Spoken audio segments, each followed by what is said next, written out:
साक्षात् परब्रह्म तस्मै श्री गुरवे नमः। श्री सद्गुरु भगवान की जय।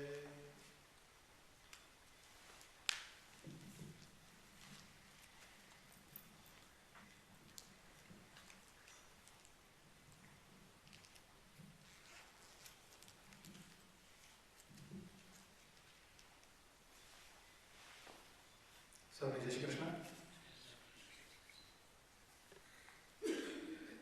ભગવાનની અમૃતવાણી ગીતાજીનો આપણે આસ્વાદ કરીએ છીએ, ગીતાજીને આપણે જાણીએ છીએ, થોડી બહુ સમજીએ છીએ. 12મા અધ્યાયની અંદર આજે આપણે 8મા શ્લોકથી આગળ વધશું. ભગવાને અર્જુનજીના પ્રશ્ન ઉપર કે સગુણ અને નિર્ગુણ બંને ભક્તોમાંથી તમને કોણ વધારે પ્રિય છે, એ પ્રશ્ન ઉપર ભગવાને અર્જુનજીને અને આપણને સમજાવતા ઘણી વાતો કરી કે ભગવાનને સગુણ ભક્તો વધારે પ્રિય છે, નિર્ગુણ પણ વાલા છે, પણ સગુણ છે એ નાનું છોકરું છે કે જે મા વગર ન રહી શકે, નિર્ગુણ છે એ સમજુ, ડાયો અને મોટો દીકરો છે. એટલે એ કદાચ માથી નોખું રહેવું પડે તો છોકરો રહી શકે. એટલે ભગવાને કીધું કે મને મારા સગુણ ભક્તો વધારે પ્રિય છે. ભગવાને નિર્ગુણ માર્ગની અંદર મુશ્કેલી, એ જે પરબ્રહ્મનું ધ્યાન ધરવાનું એ રસ્તામાં જે તકલીફ છે, જે આપણે હાર્ડ વસ્તુ છે, આપણે ભગવાને સમજાવી કે આપણે બધા દેહી છીએ, આપણે શરીરધારી છીએ. એટલે આપણાથી વિચાર ત્યાં સુધી થાય કે જ્યાં સુધી આપણી બુદ્ધિ શક્તિ ચાલે. અને નિર્ગુણ પરબ્રહ્મ એવી વસ્તુ છે કે જ્યાં બુદ્ધિ પણ વિરામ પામી જાય. એટલે ભગવાને કીધું કે સરળ રસ્તો, સહેલો માર્ગ છે સગુણ ઉપાસના, ભગવાનની સગુણ ઉપાસના.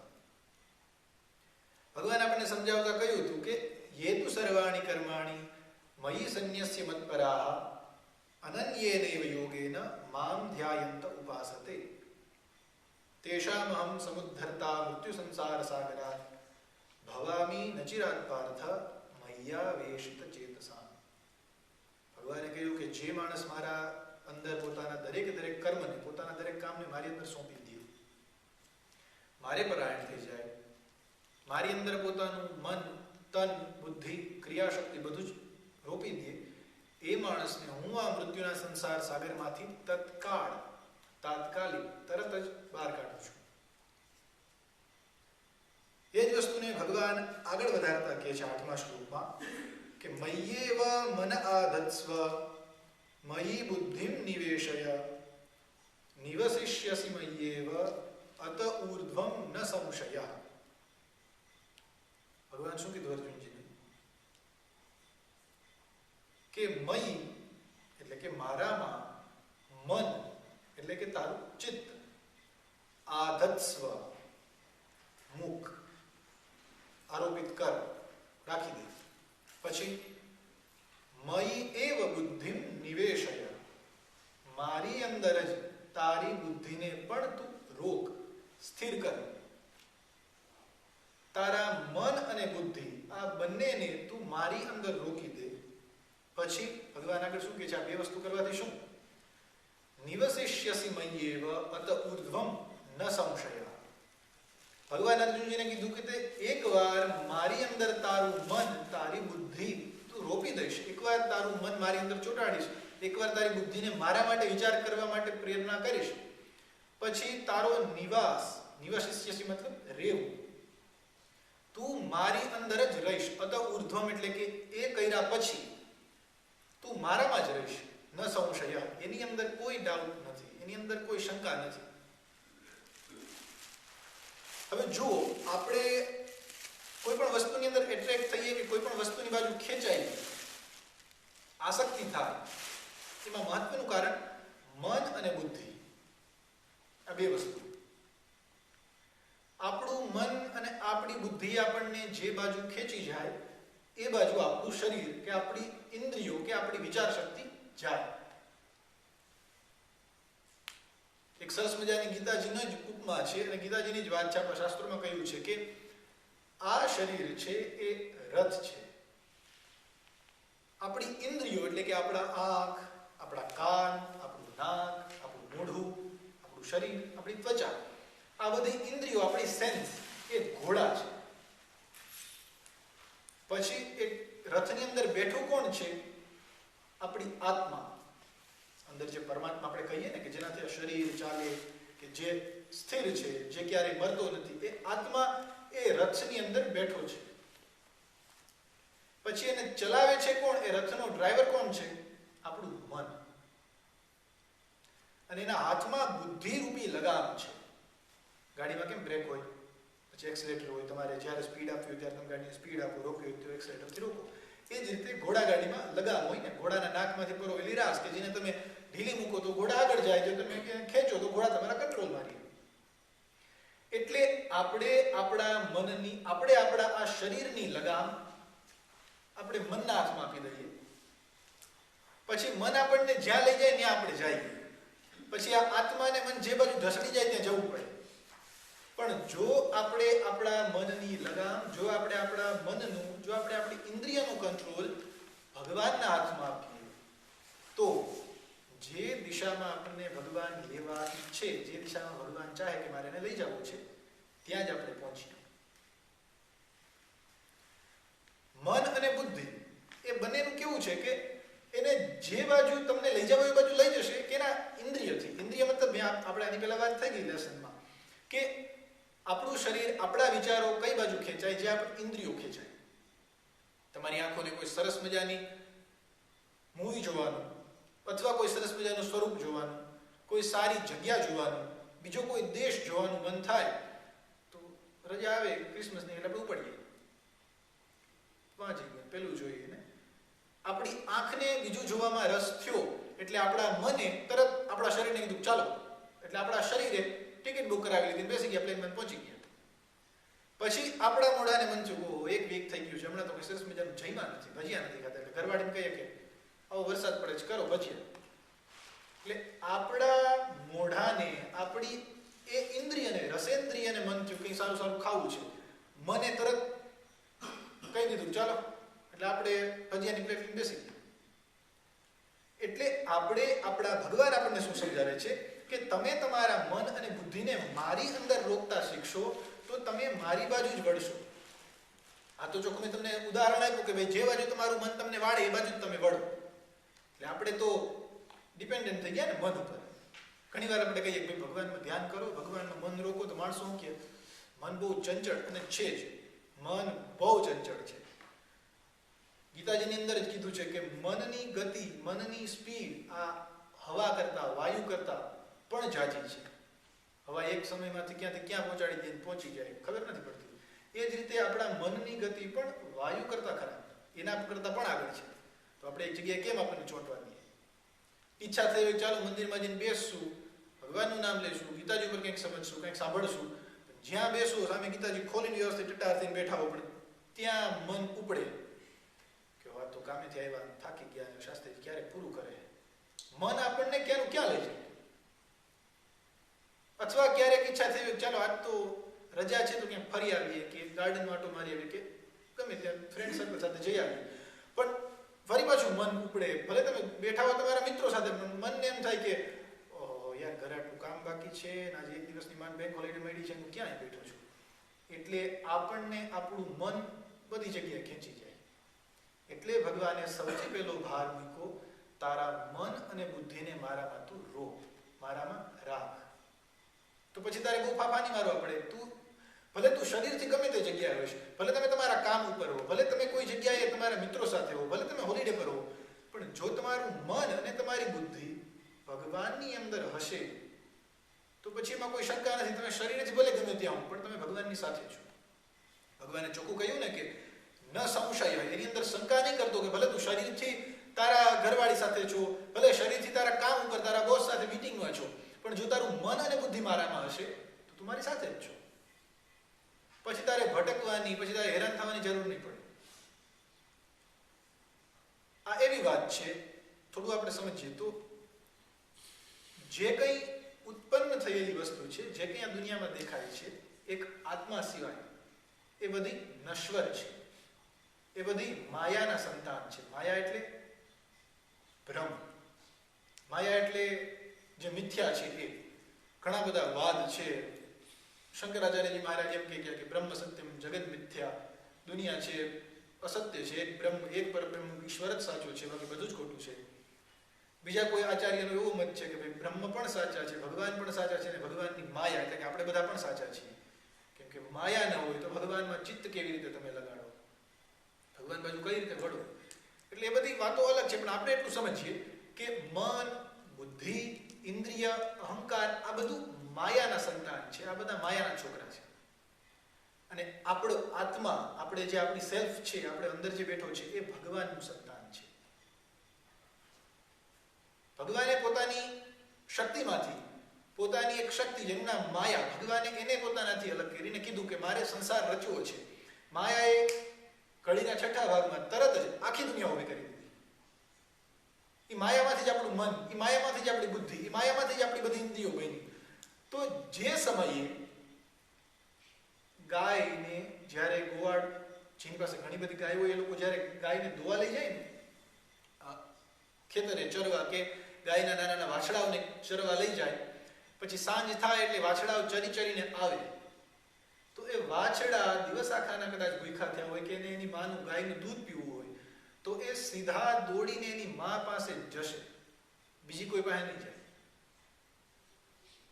સ્વાભાવિક છે. તમે કોઈ જગ્યાએ મોટી પાર્ટીમાં ગયા હો, તમને જે માણસ ઇન્વિટેશન આપ્યું કે તમે પેલા જરાક જોશો કે કોણ છે આમ આપણું ઓળખીતું, તમે એની પાસે જઈને બેસશો ને.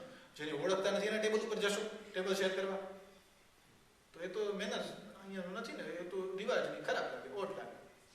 તો કેની પાસે જવાના? જેને ઓળખતા હોય, જેના છો એના. તો મન અને બુદ્ધિ એ માયાના છે, એટલે મન અને બુદ્ધિ માયા પાસે જ જશે. માયા મતલબ આ સંસારમાં જ જશે, ભગવાન પાસે જવું નહીં ગમે. પણ આપણી આત્મા છે એ ભગવાનનો જ અંશ છે, ભગવાનમાંથી જ છૂટી પડેલી છે, એટલે આપણી આત્મા જશે તો ભગવાન પાસે જ જશે. યાદ રાખજો, કદાચ આપણને એમ થતું હોય, ક્યારેક આપણને એમ ફીલ થાય કે ઓ યાર હું તો કેટલું પાપી છું, કે કેટલી ભૂલ કરું છું, ભગવાનના મંદિરે નથી જઈ શકતો, ભગવાનના નામ નથી લઈ શકતો, કામમાં કેટલો બિઝી થઈ ગયો છું. તો એવું ગિલ્ટી ફીલ નહીં કરવાનું કે આપણે આપણી આત્માને આપણે સંસારમાં લગાડી છે. આપણી આત્મા સંસારમાં નથી લાગી, કેમ કે આત્માનો સ્વભાવ જ નથી સંસારમાં લાગવું. મેં જેમ તમને કીધું એમ કે જે તમારો જાણીતો હોય, જેને તમે ઓળખતા હોય, તમે એની સાથે જઈને વાતો કરશો. જેને ઓળખતા નથી એની સાથે તો કઈ વાતો ન થાય, એની સાથે તો કઈ ફ્રેન્ડશીપ કરવી પડે, થાય તો નહીં. તો એ જ રીતે આત્મા છે એને સંસાર સાથે કોઈ ઓળખાણ છે જ નહીં, લેવા દેવા છે જ નહીં. તો આત્મા સંસારમાં કેમ છે? આત્મા જાય તો ભગવાનમાં જ જાય, ભગવાન સિવાય આત્મા કોઈ જગ્યાએ ન જાય. તમે દાળની સાથે દાળ મિક્સ થાય, દાળની સાથે શાક મિક્સ ન થાય, પછી પીરસો તો માણસને ખબર પડી જાય કે આ ભેળસેળ છે. હળદરની અંદર માણસો જે અત્યારે ભેળસેળ જે થતું હોય એ બધું થાય. જે મેચ ન થતું હોય એને મેચ ન કરાય, નહીંતર એ પછી એક સાઈડ સ્કૂટરનું વ્હીલ, એક સાઈડ ટ્રેક્ટરનું વ્હીલ, એમ જેવું થાય, એ ક્યાંય ન ચાલે ગાડી. એ જ રીતે ભગવાન આપણને સમજાવે છે કે મનનો અને બુદ્ધિનો વિષય છે માયામાં જવું, સંસારમાં જવું. હકીકતે દિલથી ક્યારેક વિચારજો, ક્યારે એવો વિચાર આવે કે રજા હોય, તમારો આખું ફ્રેન્ડ સર્કલ અથવા તો બહાર મોસમ એકદમ ખુશનુમા હોય, સરસ મજાનો તડકો પડતો હોય, કે જે જગ્યાએ જ્યારે આપણને બીચ ઉપર જઈને બેસવાનું મન થાય, એવા ટાઈમે ક્યારે મનથી એમ થયું છે કે ચાલો આજ તો ભગવાનના મંદિરમાં દિવસ કાઢીએ? નેવર, ક્યારે. અથવા તો મનને પૂછો ક્યારેક કે મનને ક્યારે એમ થયું છે કે ચાલો આજે ભગવાનના મંદિરે જઈએ? જે દિવસે આપણને એમ થાય ને કે ભગવાનના મંદિરે જવું છે, ત્યારે યાદ રાખવું કે આત્માનો, તમારી સોલનો અવાજ છે. કેમ કે મન અને બુદ્ધિને તો આ બાજુ રસ જ નથી. એને તો જે એના ઓળખીતા છે એની સાથે ફ્રેન્ડશિપ, જેની સાથે ફરવામાં રસ છે. તમારી ભગવાન બાજુ ન વળે, એટલે ભગવાન કહે છે કે તમારા મન અને બુદ્ધિને મારી બાજુ વાળો. શું કામ ભગવાને મન અને બુદ્ધિને વાળવાનું કીધું? મેં હમણાં તમને આખી વાત કરી ને કે ભાઈ મન ને બુદ્ધિ ભગવાન બાજુ ન જાય, પણ છતાં ભગવાને શું કામ કીધું કે મય્યેવ મન આધત્સ્વ મયી બુદ્ધિમ નિવેશય. ભગવાને એટલે કીધું કે મન અને બુદ્ધિ એ સોય છે, અને આપણી આત્મા કે આપણી ઇન્દ્રિય, આ હાથ, પગ, આ કાન, મોઢું એ દોરો છે. તમે દોરો લ્યો તો એકલા દોરાથી માળા ન બને. એના માટે તમારે સોય વાપરવી પડે. અને પછી સોયની અંદર દોરો તમે પરો, પછી સોય જ્યાં જાય ત્યાં દોરો એની પાછળ પાછળ જવાનું જ છે. એવું તો ના ચાલે કે સોયમાં દોરો પોરવેલો છે પણ સોયને આમ ખીચું દોરાના બીજું તૂટી જાય, એ સાથે ન રહે. તો ભગવાનને ખબર છે કે આપણું જે કંઈ જોડાયેલું છે મન અને બુદ્ધિ સાથે જોડાયેલું છે. જ્યાં મન ભાગશે ત્યાં આપણી આત્મા કે આપણું શરીર ભાગશે. એટલે ભગવાને આપણને આમ કાન પકડાવે છે. ભગવાનને ખબર છે કે આ આમ તો નહીં પકડે.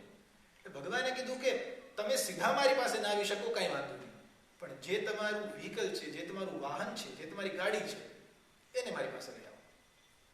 એટલે ભગવાને કીધું કે તમારી મન અને તમારા બુદ્ધિને મારી અંદર રોપો, મારી સાથે જોડો, પછી તમે મારી સાથે જ રહેશો. એમાં કોઈ શંકા નથી. એમાં નહીં વિચારવાનું કે હવે તો હું ફિઝિકલી તો બહુ દૂર છું મંદિરથી, છેલ્લા એક અઠવાડિયાથી જઈ નથી શક્યો. પણ જો તમે મનથી, જો તમે હકીકતે દિલથી ભગવાન સાથે જોડાયેલા હો, ભગવાનની અંદર તમારી બુદ્ધિ, તમારું મન હોય, તો પછી એમાં એવું નહીં વિચારવાનું કે આપણે દૂર છીએ.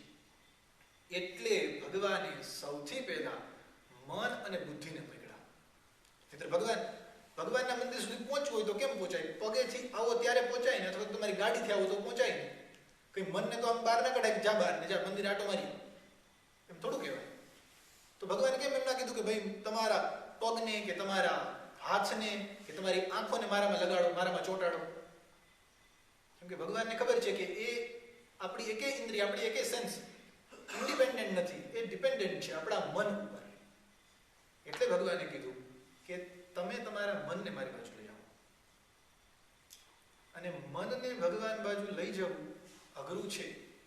મેં કીધું એ મનનો સ્વભાવ જ નથી ભગવાન બાજુ જવું. પણ મનને ભગવાન બાજુ લઈ જવું હોય તો અભ્યાસ કરવો પડે. અભ્યાસ મતલબ આદત પાડવી પડે.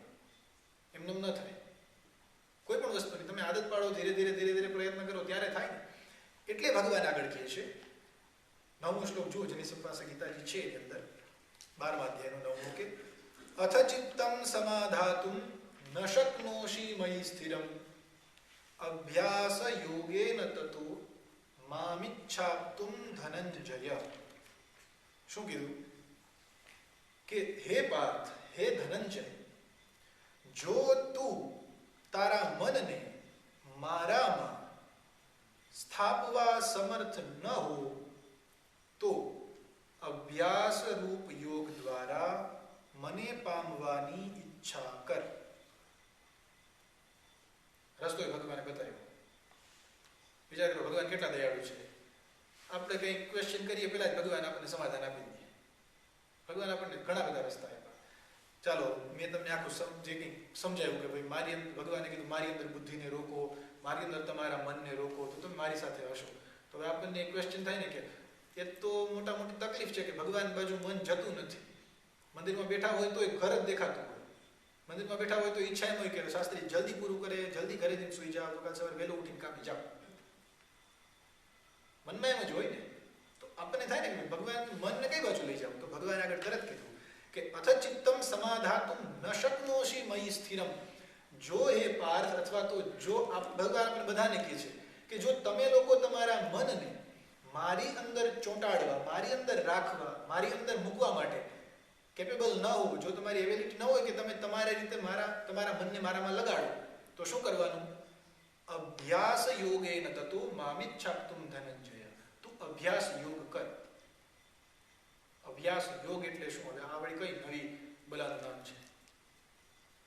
તો અભ્યાસ યોગ મતલબ સતત અને સતત પ્રેક્ટિસ. અભ્યાસ મતલબ કે એની આદત પાડવી. તમને કોઈ વસ્તુ ન ફાવતી હોય પણ ધીરે તમે કરો, પછી તમે એમની અંદર ફ્લુએન્ટ થઈ જાઓ. પછી તમારે આંખ બંધ કરીને તમે કામ કરી શકો.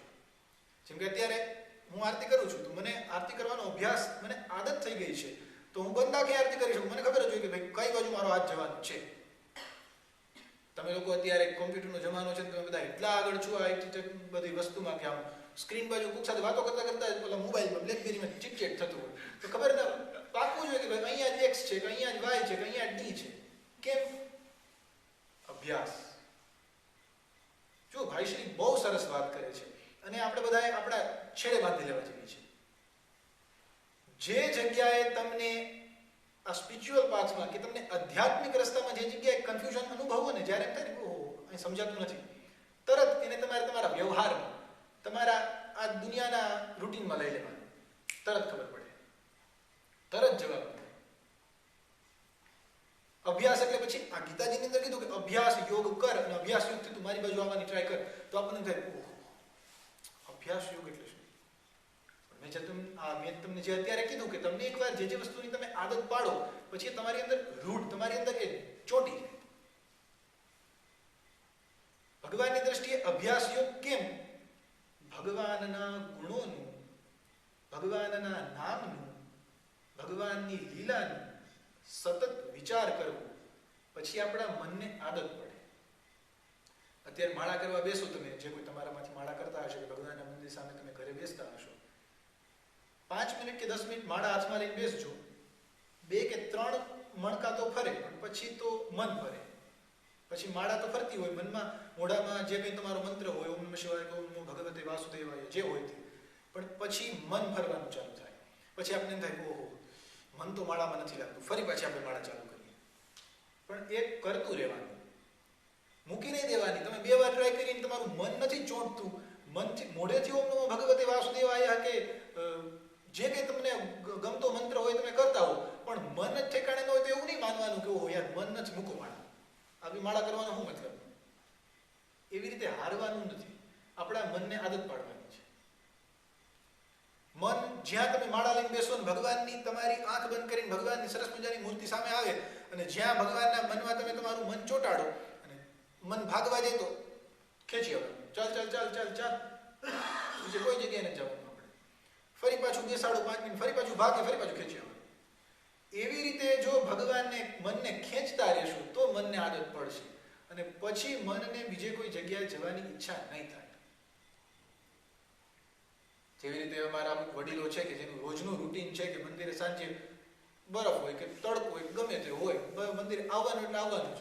તો પછી જ્યારે એમ થાય ને કે આજે નથી જવું, તો અંદરથી તમને અવાજ આવે કે ના યાર આપણી આદત છે, થોડી છોડાય.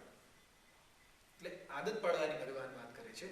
ગીતાજીની અંદર વિશેષ વ્યાખ્યામાં, અભ્યાસ યોગની વ્યાખ્યામાં ગીતાકાર લખે છે કે ભગવાનના નામનું, ભગવાનના ગુણોનું શ્રવણ, કીર્તન, મનન અને જપ દ્વારા ભગવાનને મેળવવાનો પ્રયત્ન કરવો, એનું નામ અભ્યાસ યોગ.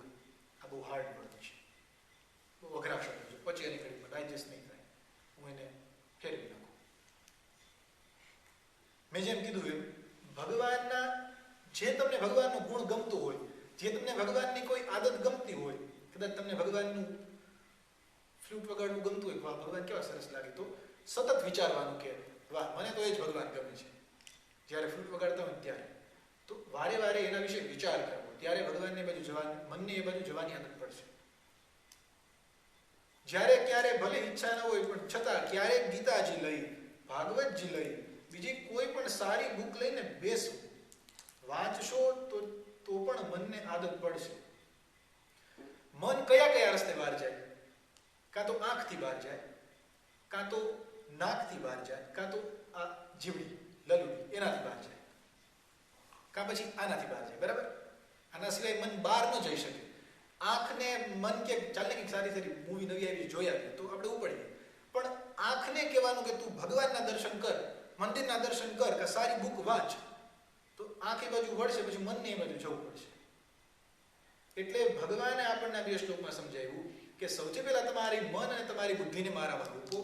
તમારા મન અને બુદ્ધિને મારામાં રોપશો પછી તમે મારી સાથે જ છો. અને મન અને બુદ્ધિને મારામાં કેમ રોપવી, મારી બાજુ કઈ રીતે લાવવી? તો અભ્યાસ યોગ કરો. એક નાનું એવું ઉદાહરણ છેલ્લે આપી દઉં અભ્યાસ યોગનું.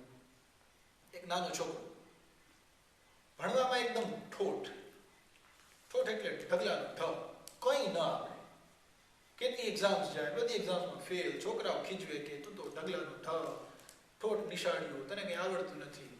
એક દિવસે છોકરાને થયું કે મને થોડું કંઈ આવડતું નથી, મરી જવું છે. એટલે સ્કૂલેથી અડધી સ્કૂલે બંક મારી અને નીકળી ગયો. અને થયું કે નદીનો કિનારો ગામે છે ને, ત્યાં જઈને નદીમાં કૂદીને મરી જાઉં, જીવવું નથી. ભાગતો ગયો, રસ્તામાં એક ખેતર આવ્યું. ખેતરમાં ઓલો કોષ ચાલતો હતો. કોષ એટલે તો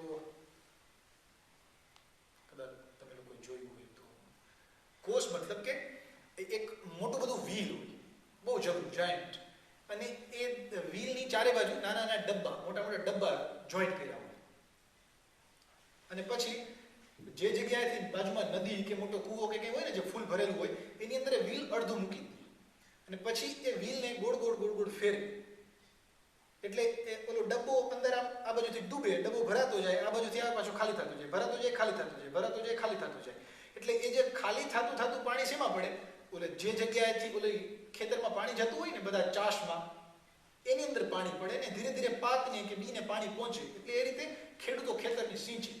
અને એ વ્હીલને ફેરવવું કે એવડું વ્હીલ તો સતત કોણ માણસ ફેરવે?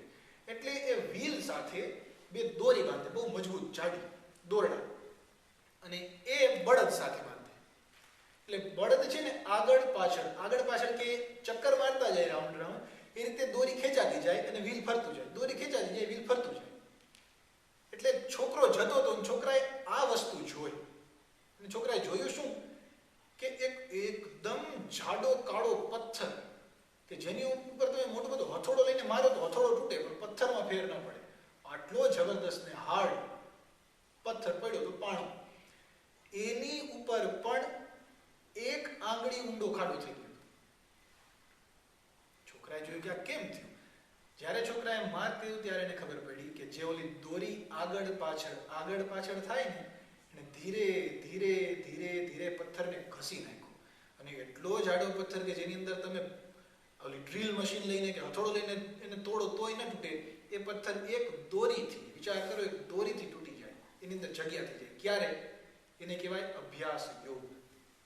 સતત અને સતત તમારે જ્યારે અંદર કન્ટિન્યુટી જળવાય ને, ત્યારે તમે એને એકદમ સારી રીતે લઈ શકો. પછી છોકરાને થયું કે જો આવા જાડા પથ્થરમાં પણ એક દોરી જગ્યા કરી શકતી હોય, તો મારી બુદ્ધિ તો પથ્થર જેટલી જાડી છે ને, તો મારી બુદ્ધિમાં શું કામ ફેર ન પડે? અને પછી એ છોકરો એટલો હોશિયાર અને એટલો બ્રિલિયન્ટ થયો. કદાચ તમે લોકો ખબર નહીં ઓળખતા હો, મહર્ષિ પાણીની થઈ ગયા. પાણીની મુનિ, કે જેણે સંસ્કૃતનું ગ્રામર બનાવ્યું છે, કે જે લિમિટ છે, કે જે લેજન્ડ છે, ઘણા વર્ષો પહેલા ઋષિ થઈ ગયા. એની કથા તો બહુ લાંબી છે, પણ જે સંસ્કૃત જાણતા છે એના વિશે ખબર હશે. મહર્ષિ પાણીની. પછી એમણે એટલું સરસ મજાની બુક ને એટલું સરસ મજાનું શાસ્ત્ર બનાવ્યું કે જેનો અત્યારે જવાબ નથી.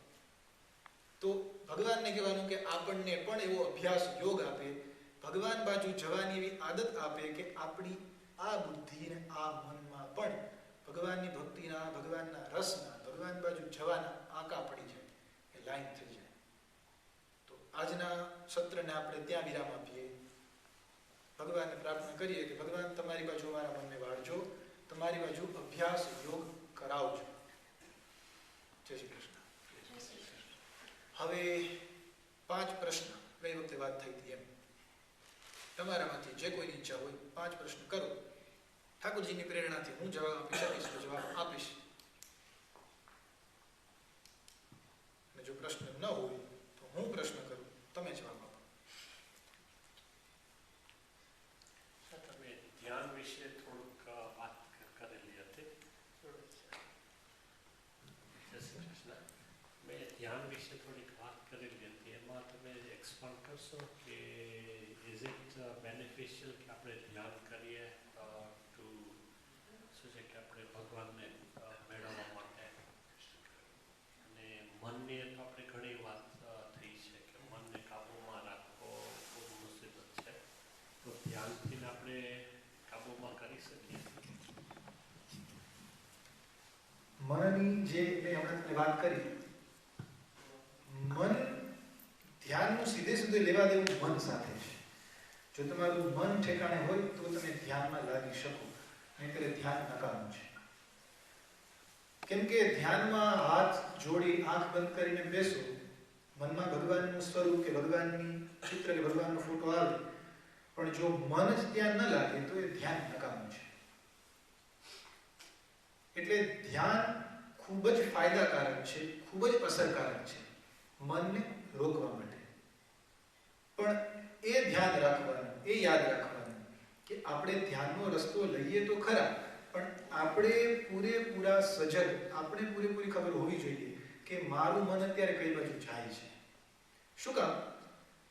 ભગવાને જે અભ્યાસ યોગની વાત કરી કે જે મેં તમને ડિસ્ક્રિપ્શન આપ્યું કે જે સંત પુરુષો કે પૂજ્ય ભાઈ ગુરુદેવ જેવા કહી ગયા કે મનને ભગવાન બાજુ વાળવા માટેનો રસ્તો કે ભગવાનના ગુણો, ભગવાનના જે નામ છે, ભગવાનના જે લીલા છે, ભગવાનના જે બુક છે એને વાંચવી, એને સાંભળવી, ભગવાનના નામનું સંકીર્તન કરવું એ વધારે સહેલો રસ્તો છે. શું કામ? કેમ કે એમાં તમારી ઇન્દ્રિય, તમારી સેન્સ એ બાજુ લાગશે. ધ્યાનમાં કેવું થાય, આંખ બંધ કરીને બેસી જાઓ પણ તમારી દરેકે દરેક સેન્સ નબળી થઈ ગઈ, એને બીજું કંઈ કામ નથી રહેતું. તમારે તો ધ્યાનમાં તમારે તમારી સેન્સ પાસે કામ નથી લેવાનું હોતું, તમારે તમારા મન પાસે કામ લેવાનું હોય. અને મન તો ચંચલ છે જ, મેં તમને વાત કરી. એટલે ધ્યાનની અંદર સૌથી પહેલા આપણે એટલા ક્લિયર હોવા જોઈએ કે હું મારા મનને રાખી શકીશ. નહીંતર ધ્યાન કરતા મારી દ્રષ્ટિએ સારો અને સરળ સહેલો રસ્તો છે આ કે તમે ભગવાનની સેવામાં લાગી જાઓ. તમે ધ્યાન કરવા કરતા ગીતાજી લઈને બેસી જાઓ, ગીતાજીનું 12મા અધ્યાયનો 15મા અધ્યાયનો પાઠ કરી નાખો, ભગવાન પાસે શાંતિથી નિરાતે એક શ્લોકનો પાઠ કરો તો તમારી આ જીભ, તમારું મોઢું એમાં લાગ્યું. હવે આમ ગીતાજી ખોલીને બેઠા હો પણ મન બીજે હોય તો ગોટા થાય, શ્લોકને બદલે કંઈક બીજું બોલાય જાય. એટલે તમારે તમારી એટેન્ડન્સ, તમારે તમારું ધ્યાન પૂરેપૂરું ત્યાં રાખવું પડે, તમારા મનને તમારે ત્યાં રાખવું પડે તો તમે એમાં લાગી શકો. તમે ભગવાનની મંદિરે સેવા કરવા ગયા, તમે ભગવાનની રસોઈ કરવા ગયા તો તમારે એમાં તમારું આંખ, તમારા મોઢું, તમારે બધું ધ્યાન રાખવું પડે. તો તમે ત્યાં જ રહેશો, બીજે નહીં જવાય. ધ્યાન રાખવું પડે મીઠું કેટલું પડે છે, જોવું પડે કે મારાથી હળદર કેટલી પડી, લીંબુ કેટલું પડ્યું. એ બધું ક્યારે થાય? જ્યારે તમારું મન ઠેકાણે હોય તો. અને આ બધું કરવું એટલે મનને ફરજિયાત ઠેકાણે આવવું પડે. એટલે ભગવાને આપણને અભ્યાસ યોગનો રસ્તો બતાવ્યો કે અભ્યાસ યોગના રસ્તે તમે તમારા મનને વહેલું તમારી બાજુ વાળી શકશો અને વહેલા મારી બાજુ આવશો. એટલે ધ્યાનનો રસ્તો સારો છે, બહુ સારો. ધ્યાન પસરે વહેલું કરે. પણ જો એમાં આપણે મેં કીધું એમ ક્લિયર હોઈએ તો ધ્યાન માટે અંદરની શાંતિ વધારે જરૂરી છે.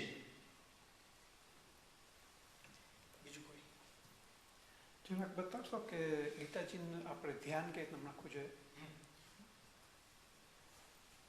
ગીતાજી સૌથી પહેલા તો એક વાત કે જે બહુ મને જ્યારથી ચાલુ કર્યું ત્યારથી ઘણી બધી ભટકાય છે.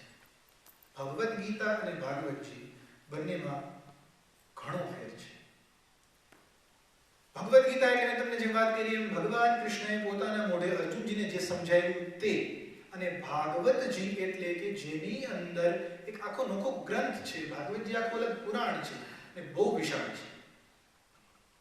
એટલે ગીતાજી અને ભાગવતજી આ બધા ભગવાનના શરીર સ્વરૂપ છે, આ બધા ભગવાનના બોડી છે.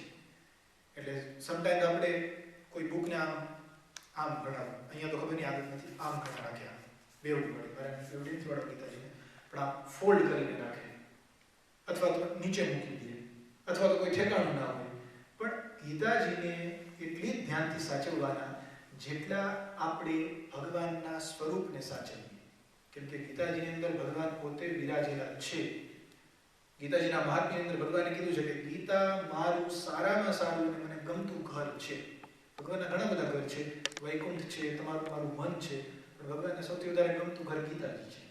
એટલે ગીતાજી જ્યારે આપણી પાસે હોય ત્યારે ધ્યાન રાખવું કે આપણે ચોખ્ખા છીએ, આપણા હાથ ચોખ્ખા છે, અને જે જગ્યાએ તમે છો એ જગ્યા ચોખ્ખી છે કે નહીં. બને ત્યાં સુધી ગીતાજીને ખોળામાં જ રાખવા, નીચે બને ત્યાં સુધી ન રાખવા. બીજું કાંઈ? ચાલો હવે મારો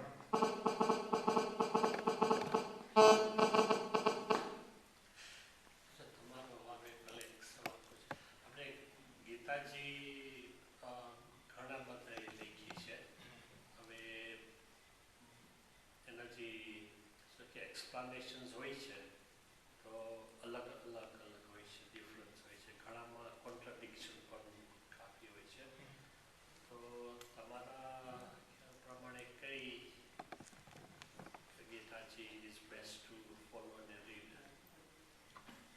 હું મારા ખુદના ઓપિનિયન પ્રમાણે કહું તો સાધક સંજીવની, જે મેં ગયા બુધવારે તમે લોકોને નામ આપ્યું હતું, સ્વામી રામસુદાસજી, એ અતિ ઉત્તમ અને અતિ સરળ રસ્તો છે ગીતાજીની અંદર પ્રવેશ કરવાનો, એન્ટર થવાનો. સંસ્કૃતની દ્રષ્ટિએ તમારે શ્લોક ટુ શ્લોક વર્ડ ટુ વર્ડ જોવું હોય તો સાધક સંજીવની એ સારામાં સારો અને સહેલામાં સહેલો વસ્તુ છે. એટલે એનું વાંચવાનું રાખશો ને તો તમે ગીતાજીની વધારે નજીક જશો. ગુજરાતી ટીકાઓ ઘણી બધી છે પણ એમાં થોડું અડાવડ છે.